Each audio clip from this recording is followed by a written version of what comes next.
Coming into your YouTube airwaves, it's Vaughn, the Stat Man, and welcome to the Stat Room. Woo! Good morning, everyone, and welcome to the Stat Room.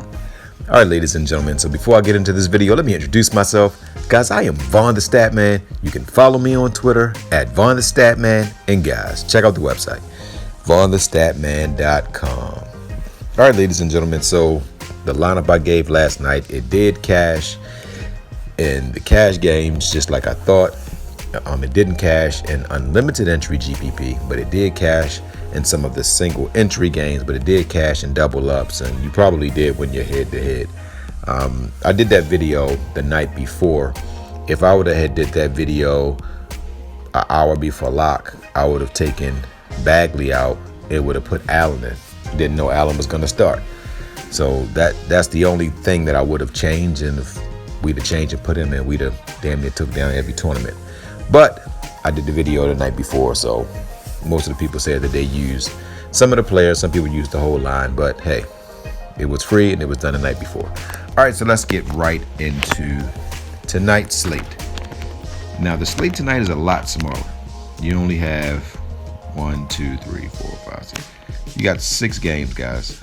But you got 7 games and 6 games again, guys. My apologies.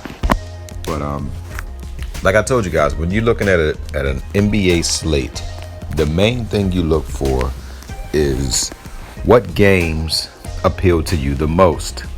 Do not spend your time trying to go through each and every slate. Now me, I break down every slate because I'm trying to find certain matchups. Like when I look at the slate and I go back, I look at film, I say, oh, this guy, this might be the only game where he could possibly, put up good numbers. But then again, that works. Sometimes it does not. All right, so let's go. I'm just gonna go through the point guard position only, and then I'm gonna go give the 4 horsemen. Damian Lillard, he's just coming off of a game where he got absolutely embarrassed going against Milwaukee. Remember, I told you guys I didn't really like that game. I didn't like any of the high-priced guys because I told you that game would be a blowout. Portland doesn't have anybody. They have Damian Lillard and Cantor. Carmelo Anthony is past his prime. They need CJ McCollum, and they need him in a major way. Against Washington, though, against Westbrook, who plays no D, I like Lillard to put up 50+.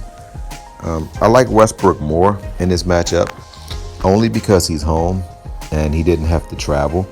And I know Westbrook came off an emotional win. So the only thing that I'm worrying about in this matchup, because him and Lillard, neither one plays defense. Russell Westbrook is more of a physical guy. Cantor's not really a rim protector. So I think Russell Westbrook will get to the rim at will. I think he's going to have a bunch of dimes. Washington has more talent. If you look at the shooters, Bertans, this is going to be the game where he breaks out, guys. When a guy's coming back off of an injury, I don't really like to roster him the first 2 games because the first games, he's just going through the motions. He probably gets you 10 points. Second game, he'll get you like 17. Third game, he'll probably get you around 24. And that 4th game is when he full speed ahead is ready to rock and roll. So I'm giving you Russell Westbrook at the point guard position, guys. But like I said, I'm going to break down the rest. Irvin against the Clippers. Kyrie Irving can score. I don't really care what point guard goes against Kyrie Irving. He's going to give you 38 to 45. And then every 5th or 6th game, he'll throw a 50 burger in there. But Kyrie's floor and ceiling is in that 38 to 45. And like I said, he'll have a 50-point game every now and again. Carrie against Kimball Walker. Kimball Walker might be the defensive liability for Boston. But if Carrie gets hot, they can't put Brown on him because Brown is going to have to score. And with Marcus Smart out of the game, I think Carrie is in position to absolutely ball out. Bogdanovich against Memphis. They're going to be on the second night of a back-to-back. Brogdon is one of the point guards who don't get a lot of attention. Let's just look at his numbers, guys. Brogdon actually, he does well. 40. Look at his numbers. He's someone that people don't consider. And playing against Memphis, actually, I believe that he will match Westbrook, Lillard. He will be within, I would say, 10 points of those guys.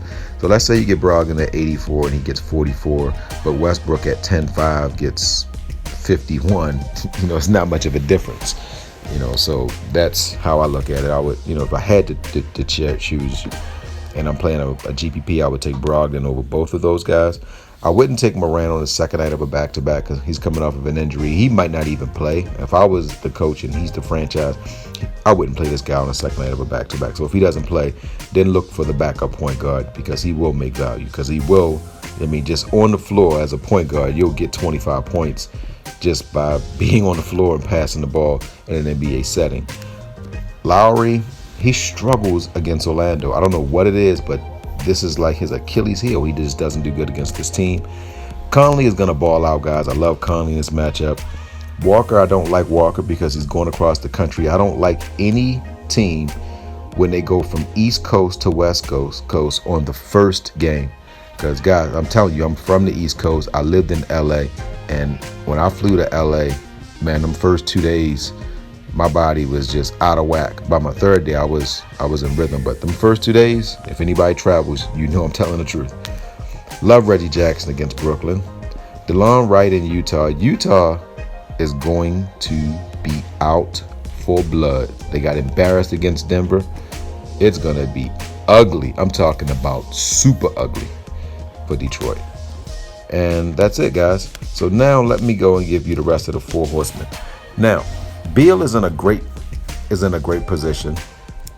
Not really feeling James Harden in this matchup. He's the third fiddle.